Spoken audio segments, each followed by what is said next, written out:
حافظ صاحب، چونکہ آپ بھی قانون کو بہتر انداز میں سمجھتے ہیں ہم سے، تو سر یہ ذرا عرض کیجیے گا، آئین اور قانون کا جب حوالہ دیا جاتا ہے تو اس کی کتنی ترامیم جو ہیں وہ اس کا حوالہ ہم اس میں شامل کریں گے؟ یہ 26ویں 27ویں اگر اس پر کسی کو اعتراض ہے تو کیا اس کو شامل کیا جا سکتا ہے اس میں؟ دوسری بات یہ بتائیے گا، اور یہ بھی بات ہو رہی ہے کہ جی قانون اور آئین میں لکھا ہے جی ملاقاتیں ہونی چاہیے، قانون اور آئین میں لکھا ہے کہ جی جناب ہم فریڈم آف سپیچ جو ہے آرٹیکل 19A کی بات کر لیتے ہیں، تو سر آپ ذرا روشنی ڈالیں کہ یہ آرٹیکل جو ہے وہ کس حد تک فریڈم دیتا ہے اور کس حد تک ذمہ داری کس پر عائد ہوتی ہے؟ بسم اللہ الرحمن الرحیم۔ عمران، آپ کا شکریہ کہ آپ نے موقع دیا۔ جو پہلا آپ کی بات یہ ہے کہ کیا کسی دنیا کے ملک کے اندر آئین کے اندر امینڈمنٹ جو ہے اس کا اختیار پارلیمنٹ کو دیا گیا ہے؟ بالکل دیا گیا ہے۔ کسی جگہ آپ کو امینڈمنٹ جو ہے وہ میجورٹی کے ساتھ کرنی پڑتی ہے، کسی جگہ 2/3 میجورٹی ہے، کسی جگہ 3/4 میجورٹی ہے۔ انڈیا کے کانسٹیٹیوشن کے اندر اب تک 106 امینڈمنٹس ہو چکی ہیں۔ نیوزی لینڈ کے کانسٹیٹیوشن کے اندر آپ کو سمپل میجورٹی اس کے اندر چاہیے۔ پاکستان کے کانسٹیٹیوشن کے اندر آرٹیکل 239 کے نیچے اگر آپ نے امینڈمنٹ کرنی ہے تو آپ کو 2/3 میجورٹی چاہیے، اور اب تک جس طرح 26-27ویں سے پہلے 25th امینڈمنٹ جو تھیں وہ آ چکی تھیں، اور جو بھی گورنمنٹ پاکستان کے اندر آئی ہے اس کے دور کے اندر امینڈمنٹس آئی ہیں۔ ٹھیک، آپ دیکھ لیں ذوالفقار علی بھٹو صاحب جب 1973 کا کانسٹیٹیوشن آیا تو جلدی امینڈمنٹس آ گئیں۔ پھر اس کے بعد یہ ہے کہ ہم نے جب لیگل فریم ورک آرڈر جو ہم نے سائن کیا تو 17 امینڈمنٹ آ گئی، اس سے پہلے 8 امینڈمنٹ آئی۔ پھر پی ٹی آئی دور کے اندر جو تھا 21st کانسٹیٹیوشن امینڈمنٹ تھی، اس کی ایکسٹینشن بھی آئی، اور 25th کانسٹیٹیوشن امینڈمنٹ جو تھی فاٹا کے مرجر بھی اس کے اندر آیا۔ اب یہ تھا کہ کیا 26ویں آئینی ترمیم جب آ رہی تھی تو اس کا بنیادی آبجیکٹو کیا تھا؟ بنیادی آبجیکٹو یہ تھا کہ پاکستان کے اندر ایک کانسٹیٹیوشنل کورٹ ہونی چاہیے کہ چونکہ جس طرح جتنے پولیٹیکل میٹرز بار بار عدالتوں کے اندر جاتے ہیں، ہائی کورٹ یا سپریم کورٹ کے اندر جاتے ہیں، تو آپ کا سسٹم جو ہے جوڈیشل وہ چوک ہو گیا ہے جی، اور اس کے اندر عدالتوں کی جو ہے وہ زیادہ concentration political matters, constitutional matters پہ ہے، اور عام آدمی جو ہے اس کو انصاف کے اندر دیر ہے۔ اب یہ جو معاملہ آئینی عدالت کا تھا، عمران میں آپ کو بتاؤں کہ پاکستان کا جب پہلا کانسٹیٹیوشن بننے لگا 1956 کا، تو اس وقت محمد علی بوگرا صاحب آپ کے پرائم منسٹر تھے، تو انہوں نے 1954 کے اندر ایک کمیشن بنایا تھا جسے کانسٹیٹیوشن کمیشن کہتے ہیں، اور اس کا سربراہ اس دور کا چیف جسٹس اور ایک جسٹس صاحب تھے۔ انہوں نے 1954 کے اندر ریکمینڈ کیا کہ ہمیں اس ملک کے اندر کانسٹیٹیوشنل کورٹ جو بنانی چاہیے، اور جو انہوں نے اس کی جو ہے ایکسپلینیشن دی وہ وہی تھیں کہ جو پہلی دفعہ 1920 کے اندر دنیا میں آسٹریلیا کے اندر کانسٹیٹیوشنل کورٹ بنائی گئی، اور 105 سال اس کے اندر ہو گئے ہیں جہاں جہاں کانسٹیٹیوشنل کورٹ بنی ہے، آج تک کوئی کانسٹیٹیوشنل کورٹ جو ہے وہ ریورس نہیں آئی۔ بنیادی طور پہ 5 آبجیکٹو تھے کہ عام آدمی جو ہے اس کے کیسز کو پریورٹی ملنی چاہیے، اپنی سپریم کورٹ کو پولیٹیسائز ہونے سے بچائیں، چونکہ ہر معاملہ جب آپ عدالت کے اندر لے کے جاتے ہیں تو جس کی سوٹ نہیں کرتا وہ آپ نے دیکھ لیا پچھلے 12 14 15 سال سے، اگر پی ٹی آئی کے فیور میں نہیں آئے انہوں نے کہا جج کمپرومائز ہیں، پی ایم ایل این کی فیور کے اندر نہیں آیا یا پیپلز پارٹی، انہوں نے کہا جی دیکھیں سپریم کورٹ جو ہے وہ اختیار سے تجاوز کر رہی ہے۔ تو یہ 125 سال پہلے یہ طے ہوا کہ ہمیں یہ کرنا چاہیے، intra governmental advisory jurisdiction, fundamental rights, public interest litigation جو ہے، نہیں حافظ اور صاحب دنیا وہ کے تو 80 آپ ممالک کے بالکل اندر درست جو ہے فرما رہے کانسٹیٹیوشنل کورٹ بنی۔ ہیں سر، آپ بالکل درست فرما رہے ہیں۔ عمران صرف ایک سیکنڈ، یہ جو بار بار ہم کہہ رہے ہیں نا، اب یہ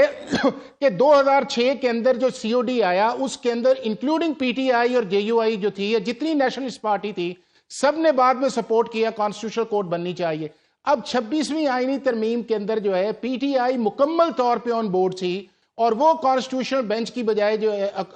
کورٹ کی بجائے انہوں نے کانسٹیٹیوشنل بینچ کا، مولانا فضل الرحمان نے ایگری کیا، اور جب وہ بن گیا تو اس کے بعد جو ہے آپ نے سپریم کورٹ کو ڈسکریڈٹ کیا، آپ نے چیف جسٹسز کو ڈسکریڈٹ کیا، آپ نے کانسٹیٹیوشنل بینچ کو بینیفیشری کہا،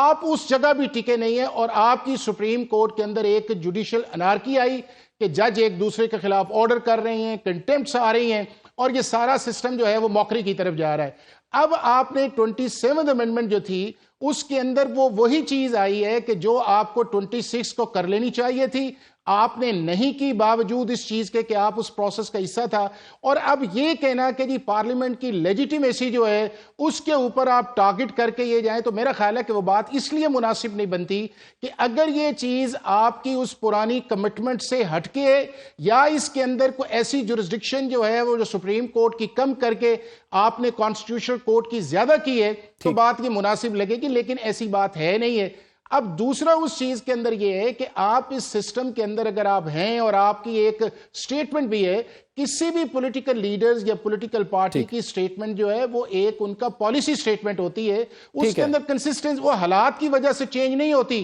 کہ آپ نے 10 سال پہلے کہا کہ جی یہ ہونا چاہیے، اب آپ نے کہا جی یہ ہونا چاہیے، اور آپ تو ڈیولپمنٹ اس میں ہو چکے ہیں۔ حافظ صاحب یہ ذرا آپ سے یہ پوچھنا چاہوں گا اگر کیونکہ آپ سے بتا سکیں ہمیں کہ جناب جیل مینول کیا کہتا ہے، اور جس طرح سے مطالبہ پاکستان تحریک انصاف کا ہے وہ کہتی ہے کہ ہم تو صرف ملاقات کے لیے جاتے ہیں، لیکن حکومت کہتی ہے تو فتنہ فساد کے لیے جاتے ہیں، وہاں پر احتجاج کرنے جاتے ہیں، دھرنا کرنے جاتے ہیں، تو قانون آئین کس چیز کی گنجائش دیتا ہے انہیں؟ عمران پہلے میں چیلنج پہ آ جاتا ہوں، پھر چونکہ بیرسٹر ہمارے دوست ہیں اور مروت صاحب بھی بیٹھے ہوئے ہیں، ہم تینوں ایک لا بیک گراؤنڈ سے تعلق ہے ہمارا، میں اس پہ بھی آؤں گا کہ کیا پاکستان کی سپریم کورٹ یا ہائی کورٹس جو تھیں انہوں نے انڈیپینڈنس آف جوڈیشری کے نام کے اوپر جو ہے وہ کیا اپوائنٹمنٹس جو تھیں وہ میرٹ پہ کی، یا اس کے بعد constitutional rewriting of the constitution یا ریڈنگ انٹو دا کانسٹیٹیوشن، یا اپنی کتنی کو وہ کانسٹیٹیوشنل لمٹس تھیں جس کو وہ کراس کر کے پارلیمنٹ یا ایگزیکٹو کی طرف چلے گئے، تو کیا دنیا کی کسی جوڈیشری کے اندر اس طرح الاؤ ہے جو پاکستان کی جوڈیشری 15 سے 20 سال کرتی رہی، اور کس طرح پرائم منسٹرز بھی فارغ ہوئے، کسی طرح جو ہے آپ کے سامنے وہ جو امینڈمنٹس تھیں یا نیب کی تھی کس طرح وہ ٹیک اپ ہوئیں یا بینچ کس طرح بنے، اس پہ بھی میں آؤں گا۔ لیکن پہلی جو چیز ہے جو بار بار کی جاتی ہے وہ کی جاتی ہے کہ جی کانسٹیٹیوشن اجازت دیتا ہے، بالکل اجازت دیتا ہے کہ میٹنگ ہونی چاہیے، چونکہ کانسٹیٹیوشن کے نیچے جو ہے وہ آپ کا 1894 کا آپ کا پریزنز ایکٹ ہے، اور اس کے نیچے جو ہے وہ آپ کے 1978 کے رولز ہیں۔ اب یہ ہے کہ ایک آپ کا رول ہے 265 جو ہے، اس کے اندر یہ ہے کہ جو بھی آپ کا پریزنرز ہے جو جیل کے اندر ہے وہ پولیٹیکل میسیجنگ یا یہ ہے کہ اینٹی سٹیٹ انسٹیٹیوشنز میسیجنگ جو ہے وہ نہیں کر سکتا، وہ پرائیویٹ افیئرز کے لیے ملاقات کر سکتا ہے، اور اس ساری ملاقات سیاسی ملاقات نہیں ہو سکتی، آپ یہ کہہ رہے ہیں سر، وہ اس کے اندر نہیں۔ اب یہ ہے کہ یہ بھی میں آپ کو بتاؤں کہ یہ جو ملاقاتوں والا یہ سٹیٹمنٹ والا تھا یہ بھی اسلام آباد ہائی کورٹ نے رول 265 کو جو تھے ہمارے ایک جج صاحب جو تھے انہوں نے اس کو سسپینڈ کیا کہ نہیں جی آپ یہ نہیں کر سکتے، آپ انہیں اجازت دیں، اس کو اب اسلام آباد ہائی کورٹ کے ڈویژن بینچ نے کہا ہے کہ جی وہ فیصلہ غلط تھا۔ اب جب وہ فیصلہ غلط تھا 265 جو تھا وہ اب ریوائیو کر گیا ہے، اور دنیا کے کسی ملک میں عمران ایسا نہیں ہوتا کہ آپ پولیٹیکل میسیجنگ جو ہے وہ ایز اے پرزنرز کے طور پہ کریں جب آپ کانوکٹ ہیں، اور پھر آپ اس طرح کی کیمپین اس کے اوپر چلے جو پاکستان کے ریاستی اداروں کے خلاف ہو، اور جس کا نقصان جو ہے وہ نہ صرف آپ کو خود ہو رہا ہو، آپ کی پارٹی کو ہو رہا ہو، آپ کے ویل وشرز کو ہو رہا ہو، آپ کے پارلیمنٹیرینز کو ہو رہا ہو،